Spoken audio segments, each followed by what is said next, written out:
پښتو ژبې نامور شاعر منیر بونیري سره زموږ ملاقات اتفاقاً په بونیر کې وشو. موږ غوښته چې د منیر لالا د والد صاحب سره او ورور سره هم خبرې وکړو. خو هلته د منیر لالا مینوال ډېر لرې لرې ځایونو نه راتلل او ډېر زیات رش و. نو دا زموږ بدقسمتي وه چې د منیر لالا د والد صاحب سره او ورور سره زموږ خبرې اترې ونه شوې. او منیر لالا غوښتله چې ستاسو د انټرویو دپاره موږ چېرته لرې لاړ شو. په پښتنه سیمه کې هر یو پښتون ستاسو مینوال دی، دا مو څنګه ممکنه کړه؟ زما په خیال چې دا د سوشل میډیا کمال دی او چېرته چې سوشل میډیا رسېدلې ده زما په خیال هلته کې ډېر شاعران ورسول بلکې د هر هنر خاوندان په خلکو باندې وپېژندل. نو دغه کمال د سوشل میډیا دی، شاید چې زما پکې خپل کمال نه وي. اولنی شعر مو کله لیکلی او کوم یو؟ یاره دا اولني شعر خو ما ته اوس پته نشته، شعرونه مې بلا لیکلي دي خو اولنی شعر به راته یاد نه شي. یار اولنۍ مرکه کومه چې ستاسو په سوشل میډیا باندې ډېرې زیاتې ویډیوز دي، کومه یو مرکه ستاسو؟ اولنۍ مرکه رانه نیازک خان کړې ده، داسې خو نورو ملګرو هم کړي دي، هغه هم مننه کومه. خو کومه مرکه باندې چې زه خلکو پېژندلی یم نو نیازک خان د وصال په مازدیګر کې کړې ده او د هغې نه خلکو زما په خیال چې لږو خلکو کو پېژندلی یم او که ډېرو پېژندلی یم خو د نیازک خان د دغې چینل نه د دغې فیسبوک پاڼې نه زما اولنۍ مرکه ډېره ښه چلېدلې. منیر صاحب عموما شاعري خلک یا د قام په در کې یا د مینه کې خراب شي، تاسو څه وایئ؟ مینه کې څه خرابېږي نه، مینه چې مینه یې وایي که سړی نه خرابېږي. خو چې څومره زه درته خپل ځان ووایم چې د پښتون ولس سره مې مینه ده، بیا د انسانیت سره مې مینه ده، نو د دغې وجې که زما څو شعرونه خلک اوري نو دا به د دغې وجې او مینه چې مونږ کومه مینه یادو نو هغه مینه خو ډېرو خلکو کړې ده خو هغې کې یو شاعر هم زما په خیال چې نشته، که ادم خان دورخانۍ ده، که دغه خلک موسی خان او ګل مکی دغه خلک یادوي نو هغو کې به یو شاعر هم نه وي. نو که دغه مینه وی نو بیا به د هغو نه ښه شاعران څوک نه.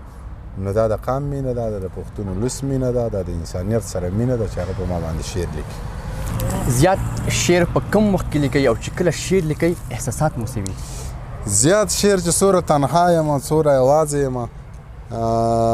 او داسې په سارا کې یم زما په خیال چې دغه ماحول ډېر ښه او په هغه وخت کې شعر لیکل هم شي او ذهن له سرازیم کله چې ته یوازې شي نو بیا به شعر لیکي. ډیلی مصروفیات مو څه دي؟ پاسئ څه ټایم، ویده کېږئ څه ټایم؟ ویده کېږم خو ډېر ناوخته او پاسم ویښېږم ډېر د وخته، خو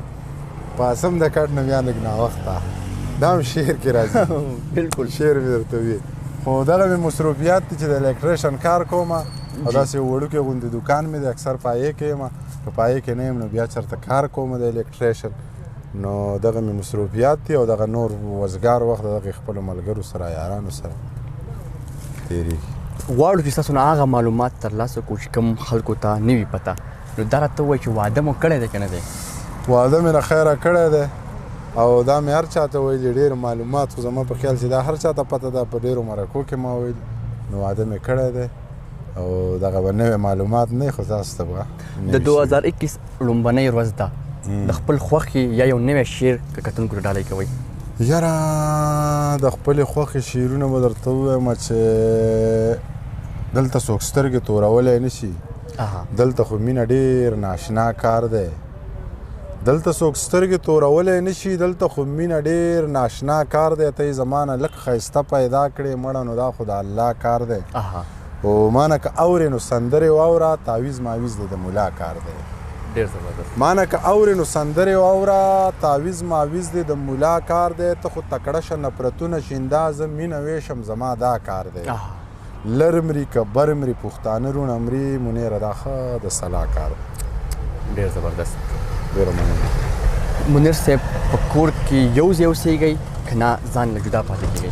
یو ځای اوسېږو، ورور مې دی، مور پلار مې دي او تره زامن رانه هم ډېر چاپېره دي، نو یو ځای اوسېږو فلحال. الله دې وکړي چې دغسې بلا عمر یو ځای پاتې شو. چې کله شاعرۍ طرف ته راغلی د کور د خلکو سره ویاوه تاسو سره آیا تاسو سپورټ کړئ که نه خبرې اترې کولې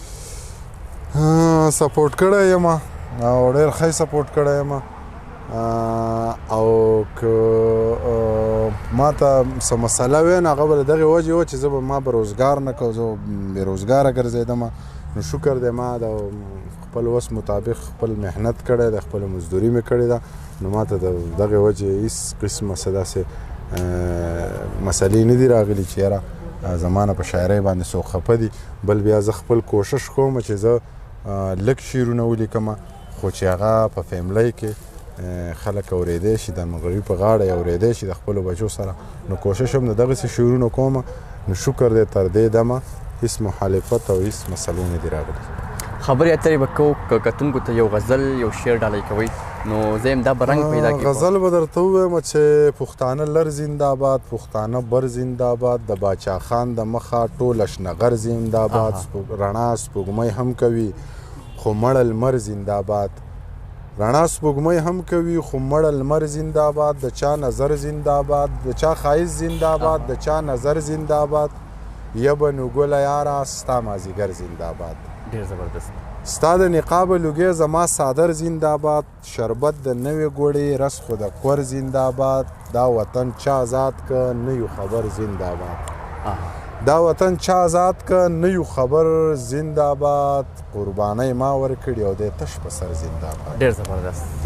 کتابونه مو څومره لیکلي دي او مخکې مې څه اراده ده کتاب مې یو راغلی دی سپینې سپینې مه وایه څلورم ایډیشن هم زما په خیال چې دا دی په ختمېدو دی او په دې 2021 کې الله دې ژوند راکړي د بل کتاب اراده لرمه که دغې ملګرو را سره کومک وکړو زما دغه شعرونه یې راټول کړو نو د بل کتاب اراده مې شته کله چې د سوشل میډیا نه بهر وئ په هغه ژوند کې اوس چې په سوشل میډیا کې دننه یئ څه فرق محسوسوئ بلا مصروفیات ورسره سیوا شوي دي دی خلکو له وخت ورکول غواړي دی خلکو سره ناسته غواړي څوک په دې په روډ ودرئ چې تصویر وباسه څوک په دې بازار کې ودرئ چې تصویر وباسو نو دغه د خلکو مینه ده خو لږ سره مطلب مصروفیات سیوا کېږي ولې چې د خلکو له وخت هم ورکول غواړي خپل ژوند هم کول غواړي نو دغه لږ فرق پکې راغلی دی باقي ډېر خوشحاله یم د دغې مینهوالو نه دغې پښتنو نه چې بلا مینه یې راکړه نو که زه لږ مصروفه شوی یم د هغوی د وجې نو هېڅ خبره نه ده دغه تکلیف زه برداشت کولی شم که څوک ما لږ لیټ کړي یا ما ټایم واخلي نو دغه هېڅ خبره نه ده د پښتو ادب او اوسني شاعرانو ته په کم نظر ګورئ پښتو ادب او اوسني شاعران ټکونه ډېر کېږي په شاعرانو خو منم پوهېږم په دغې خبره باندې چې معیار به لږ کمزوری خو که موږ وایو چې یاره په دې دور کې یو سړی د رحمان بابا په شان شاعري وکړي یا د غني خان په شان شاعري وکړي نو دغه نوي هلکان دي به شعر به کمزوری وي او ډېر زیات معیاري به هم نه وي خو البته دغې خلکو دغه کار روان کړی دی پښتو ژبه یې ژوندی ساتلې ده نو په کار ده که څوک هر څومره کار کوي تر خپله وسه پورې اوس ځکه زه وایم چې زه د ساحل نه ښه شعر ولیکم نو د ساحل نه زه ښه شعر نشم لیکلی ولې چې د هغه د شعر هغه نه ښه شعر چې زه لیکم د هغه نه سیوا تجربه په کار ده د هغه نه سیوا عمر په کار دی نو زما خو دوره عمر نه دی چې زما نه دوره خلک ګیلې وکړي بیا زه ځان ته لا شاعر وایم هم نه نو که په ما باندې دغسې تنقیدونه کېږي یا په بل نوي شاعر باندې تنقیدونه کېږي نو هغه دی په ذهن باندې نه اخلي خپل کار دی وکړي که زما د شعر نه چا ښه شعر ولیکو نو زه هغه هم اورم خو که زما دا کمزوری شعر مینوال اوري نو دا دې ته څوک په غلط نظر نه ګوري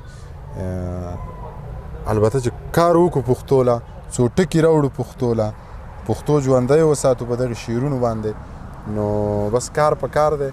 او خامخا به فرق په نوي شاعرۍ کې او په زړه کې ولې چې دا نوي شاعران استادان شاعران نه دي دومره ناسته یې نشته دومره تجربه یې نشته نو شعر به یې کمزوری وي خو د اصلاح دپاره دې پرې تنقید وشي خپل شعر چې د چا د خولې نه واورئ په ترنم کې هغه وخت کې ستاسو احساسات څه وي نو بس ډېر خوشحاله شم چې یاره زما شعر هم خلک وایي او د بل چا نه زه خپل شعر اورم زما خو دغه تمه نه وه چې زما شعر به څوک واوري څوک په یې خوښ کړي بیا به په خپلو ښه آوازونو کې زمزمه کړي نو ډېر ورته خوشحالېږم ډېر خوند راکړی چې د خپل شعر د بل چا نه اورم او هسې هم چې ښه شعر د چا نه اورم نو هغې ته هم ډېر خوشحاله یم اخیره کې خپل مینوالو ته څه پیغام ورکوئ نوی کال دی بس نوی کال دی د ټولو مینوالو مبارک شي الله دې وکړي چې دغه د امن او سوکالۍ کال وګرځي الله دې وکړي چې دغه کال موږ له خوشحالیانې راوړي امن راوړي ورورولي راوړي دغه پیغام لرم دغه پیغام هر چا ته او هر ځای کې او هر وخت لرم چې مینه وکړئ ژوند په مینه کیږي باید چې یو بل قدر وکړو یو بل ته په کمزوري نظر ونه ګورو هر سړی د ځانه ښه وګڼو چې د سړی زما نه ښه دی څوک په صورت ښیي څوک په سیرت ښیي نو زما په خیال چې ژوند وکړو مینه وکړو دغه ژوند چې دی په مینه کې دی په مینه به ښکلی تیر شي تیر به دغسې هم شي په نفرتونو خو به ژوند به په مینه به ښکلی تیر شي نو البته چې مینه وکړو او ژوند وکړو